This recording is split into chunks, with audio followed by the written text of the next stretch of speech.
Salut YouTube. Bon, aujourd'hui, cette semaine, on est parti à la campagne, voir de la famille. On en a profité, on garde une maison. Comme ça va me permettre de faire des petits travaux pour Bernie avant de partir. Donc là, ça va être l'étape 1. On va faire ça ensemble. Donc étape 1. On va aller faire la vidange. Alors bon, bien évidemment, il n'y aura pas que cette étape-là.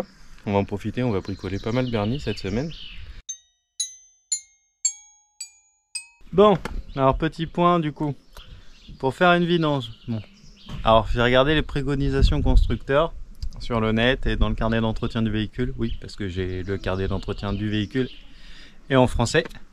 Merci Bernard, il avait tous les papiers, enfin c'est franchement exceptionnel ce monsieur. Donc, préconisé de le faire tous les 10 000. Alors apparemment il a été fait en 2019, on est en 2022. Je sais pas combien de kilomètres il a fait depuis. Donc dans le doute, là on est à 262 000 à peu près, hors taxe. On est à 261 987. On va dire 262 000. Donc voilà.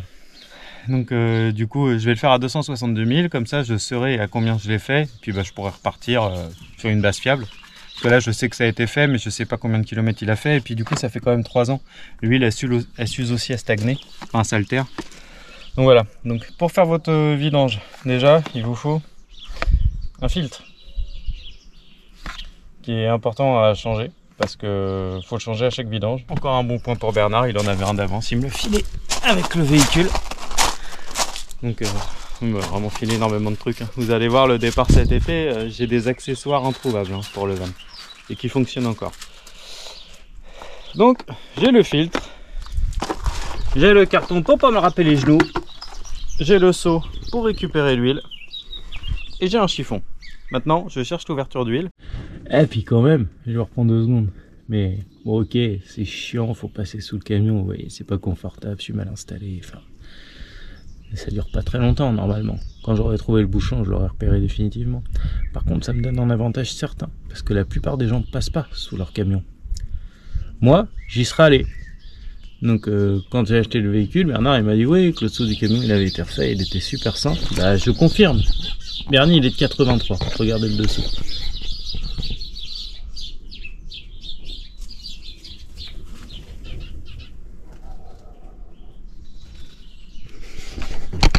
C'est super sain pour un véhicule de cette année. Là. Donc du coup, ça permet quand même de voir un peu à quoi ça ressemble. Si vous passez jamais sous votre véhicule, vous ne vous rendrez pas compte de ça. Ce qui du coup est dommage. Donc voilà, c'était le petit instant conseiller sécurité par les usines Trio. Par contre, je trouve pas mon putain de bouchon de vidange.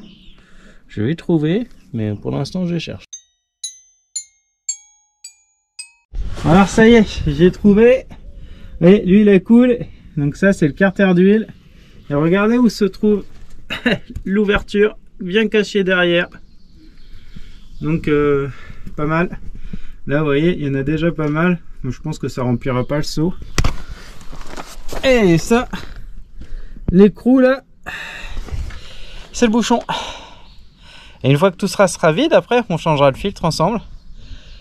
Et puis continuera nos folles aventures hein, sous Bernie. Là je vais aller chercher des bouteilles d'huile neuve, sachant que j'en ai une, elle est déjà bien entamée, donc ça me fera rapidement un nouveau contenant pour mettre l'huile pourrie. Parce que ça, pensez-y, vous transfasez votre huile dans un seau, ok, mais si vous avez rien après pour remettre l'huile foutue, c'est un peu embêtant. C'est marrant, hein. Autant je suis pas très bon en mécanique, hein. J'y connais même pas grand chose, comme je l'avais dit dans une précédente vidéo sur les mobylettes. J'ai démonté des mobylettes mais c'est tout. Autant là quand même, je me sens vachement à côté de la plaque. C'est chaud quand même. Bon. Ah. Après tout ce temps passé à regarder couler l'huile, il est où mon bouchon? Oh non. Il va être au moment de remettre le bouchon.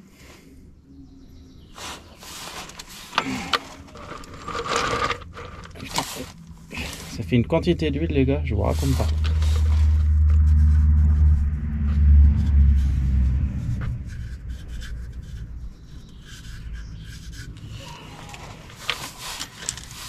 On en parle que je trouve plus le bout.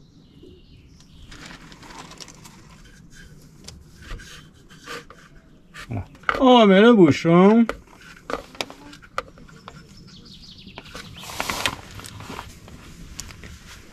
Là, on est pas mal.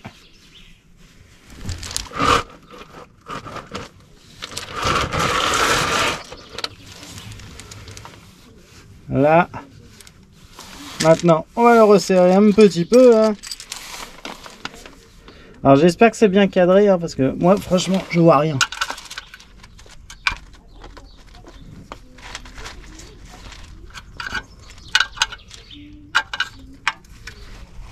Voilà, on va dire que c'est bon.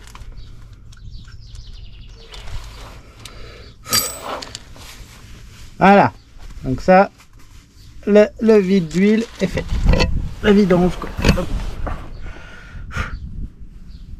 Allez, je vous reprends en haut. Bon, alors j'ai sorti le filtre à gazole. Voilà.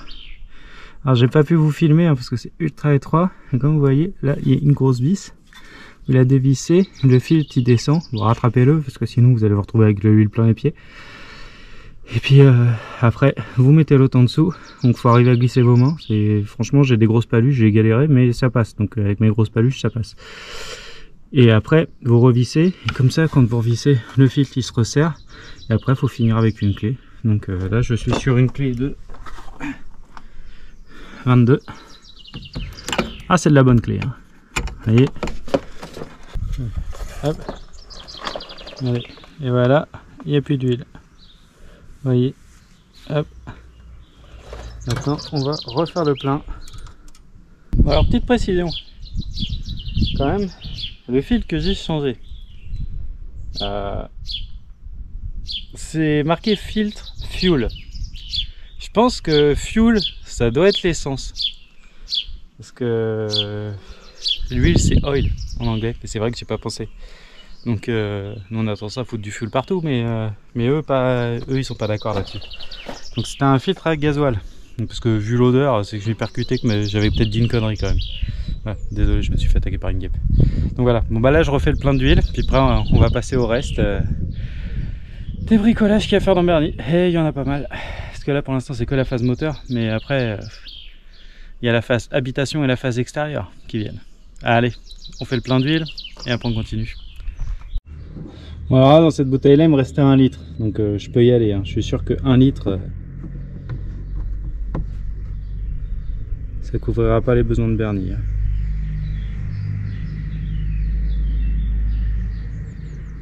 Ah, bon, celle-là elle est finie. Alors moi, je mets de la 15-40 parce que c'est ce que Bernard mettait. Je sais pas si c'est une erreur, si c'est bien.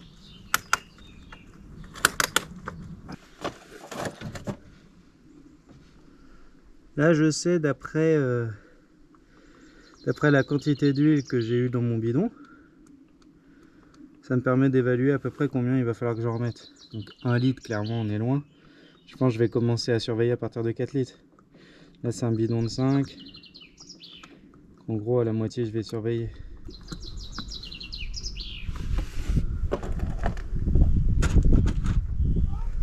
Bon, à vue de nez, je suis à peu près à la moitié. Et on suffit. Hop.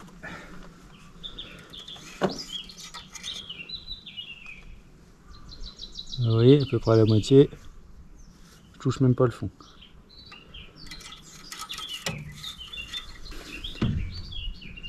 Alors parti. Deuxième mi-temps. Après, il faut faire gaffe quand même, hein, parce que moi, sur mes premières voitures, la première fois que j'ai fait le plein d'huile, j'ai fait comme je faisais sur mes 2 roues. Sauf que là, c'est pas un vase à remplir. Donc, si vous faites ça, vous allez transformer votre bagnole en friteuse. pas une bonne idée. Après votre bagnole elle fume de partout, elle est pas contente. Alors, les gens que j'ai regardé sur internet et tout, qui parlaient, parce que je me suis quand même informé un petit peu avant la vidange, ils parlaient de 6 litres, 6 litres 5 dans le réservoir, dans le carter d'huile. Ah ça y est, ça touche le bas.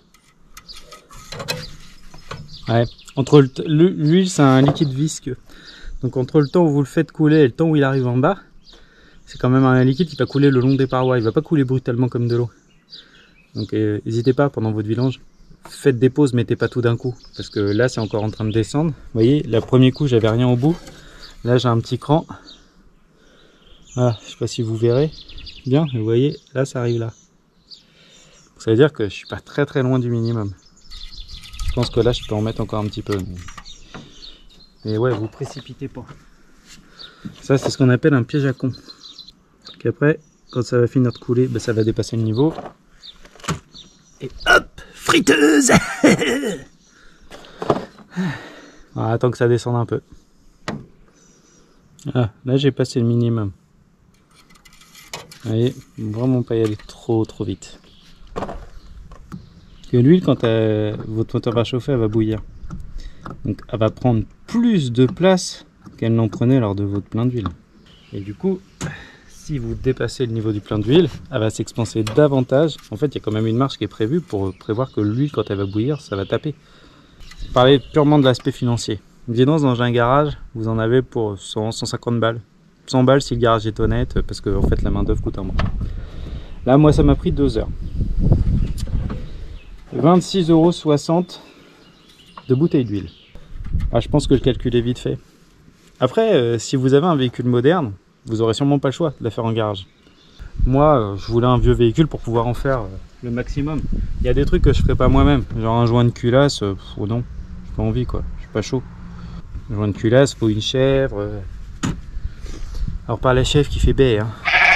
La chèvre c'est un espèce de portique qui sert à pouvoir lever un moteur. On est presque au haut. Je vais attendre que ça coule un peu.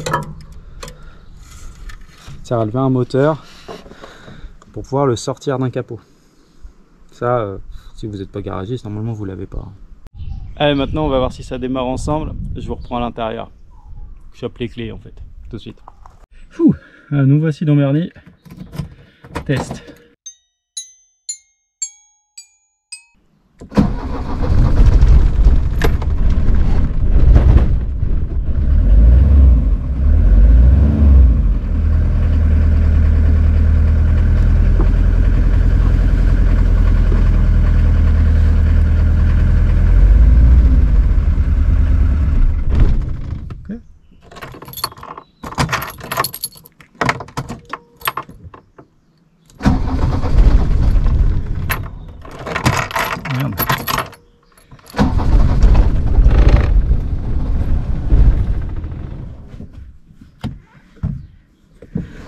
L'autre chose.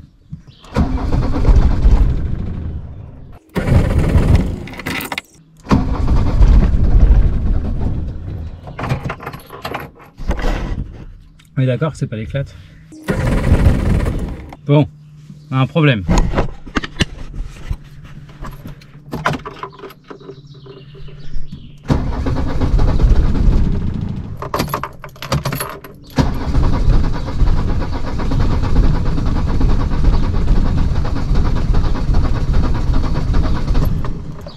Bon, allez voir ce qui se passe. Bon, on retente après tous ces essais infructueux, après les conseils de gens sympas sur Instagram.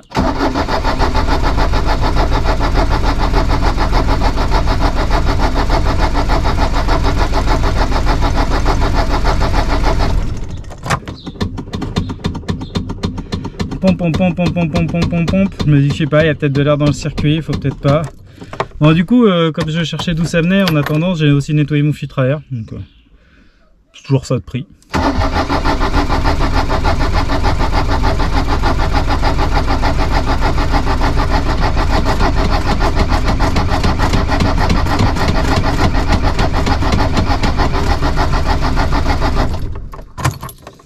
J'ai enlevé un peu d'huile me disant qu'il y en avait peut-être trop.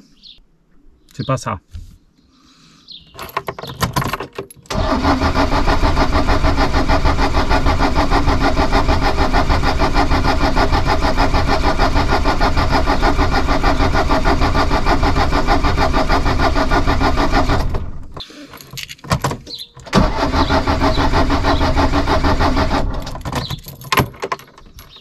Et puis j'ai l'impression que la batterie affaiblit du coup.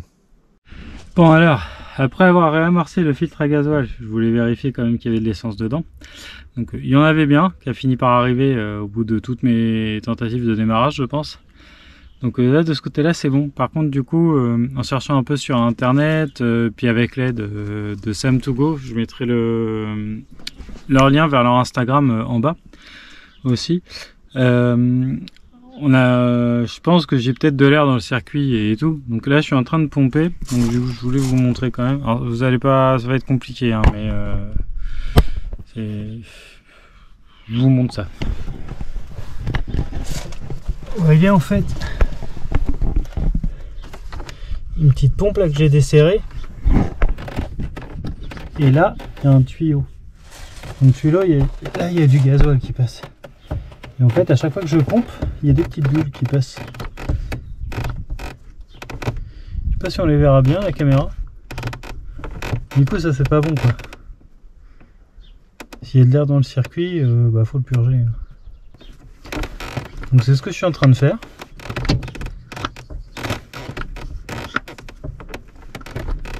Mais c'est très très long. Donc bah, je vous reprends quand j'ai fini. Et puis voilà quoi. Moi je vais pomper jusqu'à ce qu'il n'y ait plus de bulles qui passent. Voilà, puis tant que je pompe. Là je trouve que la batterie elle est faiblarde. Donc je vais tenter un truc. Je vais tenter de l'auto bouche à bouche. C'est-à-dire que je vais essayer de recharger ma batterie moteur avec ma batterie cellule, qui elle du coup est pas déchargée. Donc je tente ça. Donc comme vous pouvez le voir, batterie cellule sont sous le siège passager de Nono donc. Et la batterie moteur elle est sous le mien. Oui je sais c'est un peu original mais à l'époque apparemment il faisait comme ça. Donc je tente ça et puis je vous reprends pour la tentative de démarrage. Bon alors, cette vidange, et bah franchement, j'étais loin de m'imaginer qu'une vidange ça pouvait être aussi compliqué, surtout en 1983. Donc du coup, comme vous l'avez vu tout à l'heure, j'avais une petite vanne pour pomper. Donc j'ai pompé. J'ai essayé une technique que j'ai trouvée sur le mécanicien du dimanche, c'est une chaîne YouTube. Il avait un 307D apparemment il y a une dizaine d'années. Je sais pas s'il l'a toujours, mais en tout cas il en avait un. Et du coup il a fait une petite vidéo explicative un petit peu comment réamorcer le système à gasoil, tout ça et tout. Et il m'a donné un truc pas mal, c'est que les 4 injecteurs qui sont le long de ma culasse sur le moteur. Alors moi culasse pour moi c'est la partie haute. Je crois que le bas c'est le bas moteur, enfin c'est comme ça sur les mobs en tout cas. Donc du coup il expliquait comment il a fait et tout, et du coup j'ai desserré d'un petit quart de tour tous les injecteurs. Donc et j'ai essayé de démarrer comme ça, les injecteurs ils sont mis à dégueuler le gasoil, mais ça a expulsé une grosse partie de l'air je pense.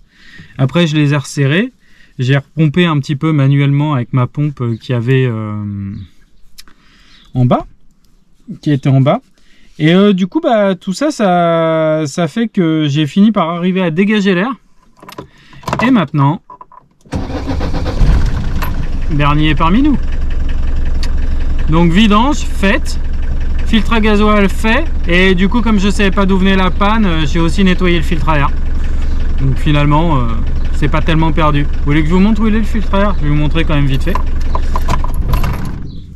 Franchement le problème c'est que nos véhicules, enfin les véhicules de ce type là sont vraiment très antérieurs à internet. Du coup on trouve des tutos surtout sur internet, mais sur les trucs vieux c'est rare que quelqu'un qui aime les trucs vieux fasse des tutos sur internet. En général quand tu aimes les trucs vieux t'es moins concerné par les nouvelles technologies. Enfin, c'est ce que j'ai remarqué, mais après ça veut rien dire, je sais bien.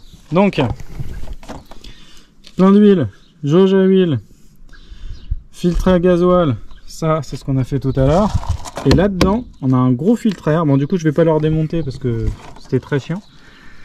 Mais du coup, il y a un gros filtre à air. Donc, je pense que tout le monde voit ce que c'est un filtre à air. Hein. C'est un gros truc en papier avec des volants dans une cage en métal pour grossir un peu le trait.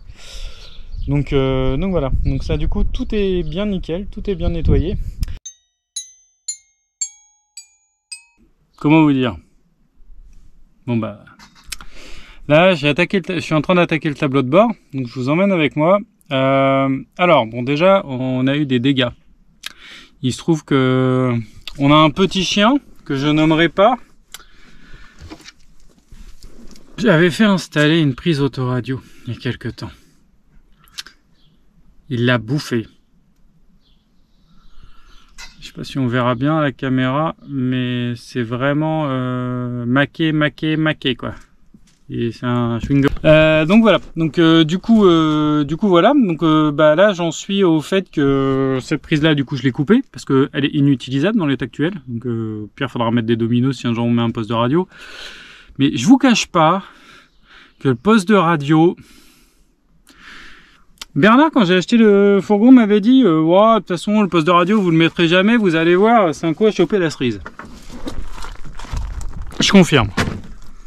Essayez de vous imaginer en train de rouler, vous êtes peinard, vous partez en vacances, vous avez la musique et vous avez ça par dessus.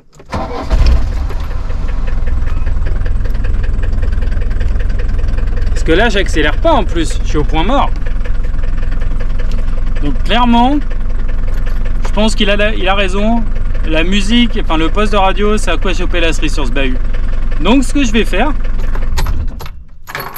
et couper ça évitera de gueuler, ce que je vais faire c'est que je vais reprendre du coup les fils que j'ai coupés là de la prise. Donc j'en ai récupéré, là vous voyez j'en ai récupéré 2, il y en avait un troisième, et un troisième c'est un troisième plus.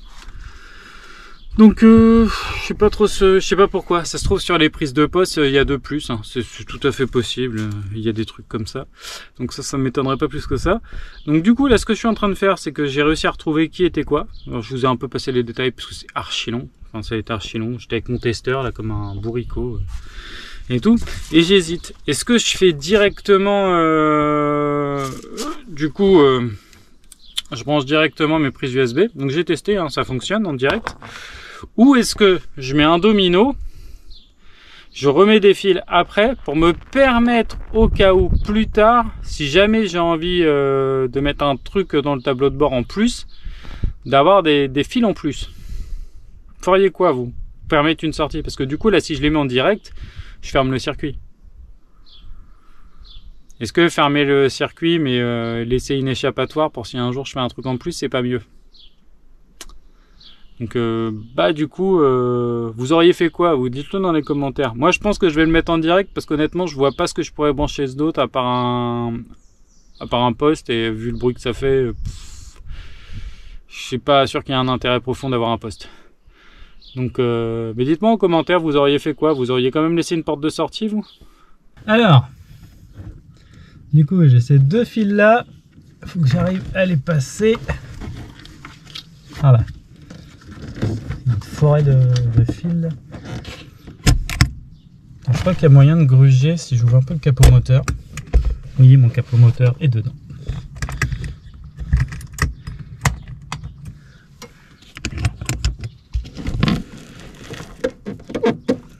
Tordre un peu comme ça. Je pense qu'il y a moyen de gagner quelques centimètres. On va pas se mentir.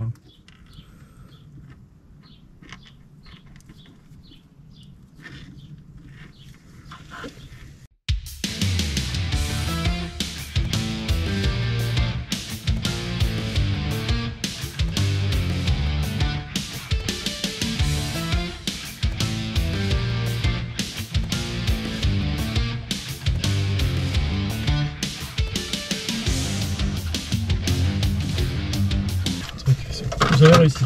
L'autre fois, elle est passée sans problème. Enfin, sans problème. Entendons-nous bien. J'espère que j'ai rien grillé. Je viens de faire des étincelles. Bon. Je vais isoler l'autre plus pour éviter de reprovoquer des étincelles. Voilà. C'est pas très beau esthétiquement, c'est pas ouf. Hein, mais au moins, ça évitera les étincelles. Bon, déjà on a le noir. Je vais passer. Yes! On a les 2 fils. Maintenant, on va mettre ça. J'ai le scotch. Ah oui, je sais, c'est pas ultra sécure, mais bon, c'est quand même du gros Chatterton. Je fais un peu comme je peux. Hein. En même temps, qu'est-ce qui est sécure sur un bahut de 83? Je vous le demande. Ouais, bon, il n'y a plus de batterie. Il fait une bonne trentaine de degrés facile aujourd'hui. Quand même constater que les batteries durent vachement moins longtemps. Bon, je refais bien les fils parce que faut arriver à passer vraiment. Hop, nickel. Et là, que je vais isoler tout de suite pour éviter d'avoir des accidents. Il n'y a pas forcément besoin de mettre aussi long. Moi, je mets aussi long parce que je suis un grand confiant, mais j'enroule bien de façon à récupérer un maximum d'isolation. Donc voilà, donc déjà on a la partie plus qui est faite. Comme ça, si je touche avec la partie moins, faut mieux faire au fur et à mesure quoi. La même chose pour le noir. Il y a un petit trou dans la pâte. Hop. Voilà. Sauf on est dedans. Et après, je sais que faire en sorte, mais c'est très petit. Je vais faire en sorte que vous voyez bien. Voilà, enrouler comme ça. Et parce que je fais oui, je fais du MacGyver, je suis d'accord. Mais il y a quand même un truc que je respecte, c'est le code couleur. J'ai du scotch noir, du scotch rouge et du scotch vert et jaune pour la terre. Vous aimiez bien MacGyver, vous, quand vous étiez petit? Moi, j'adorais ça. Bon, après, avec le recul, j'ai fait des études, puis je me suis rendu compte que, globalement, c'est de la télé, hein. On fait pas des bombes avec deux élastiques et un matelas avec des ressorts. Il y a un moment. Mais c'était sympa. Ça m'a quand même motivé à faire des études. Donc, là, je branchais la batterie. Comme vous pouvez le voir, ça fonctionne. Donc voilà. Donc là, maintenant, je vais aller récupérer le petit anneau en plastique que j'ai fait passer. C'est pas évident. Alors, puis je suis pas encore. Je suis loin d'être un pro pour filmer quoi. Du coup, je change un peu mes repères. J'espère que vous me pardonnerez la qualité sûrement approximative de ma prestation. Putain. Il y a des paluches d'ours, c'est horrible.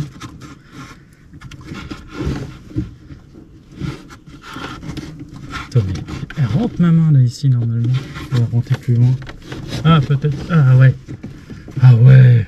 Beaucoup mieux. En fait, il y a des trucs. Alors, je sais pas ce que c'est parce que je vois pas. À l'intérieur du tableau de bord, petit renfoncement qui facilite pas le passage. Coucou. Bon, alors du coup, cette vidéo va s'arrêter là pour cette semaine.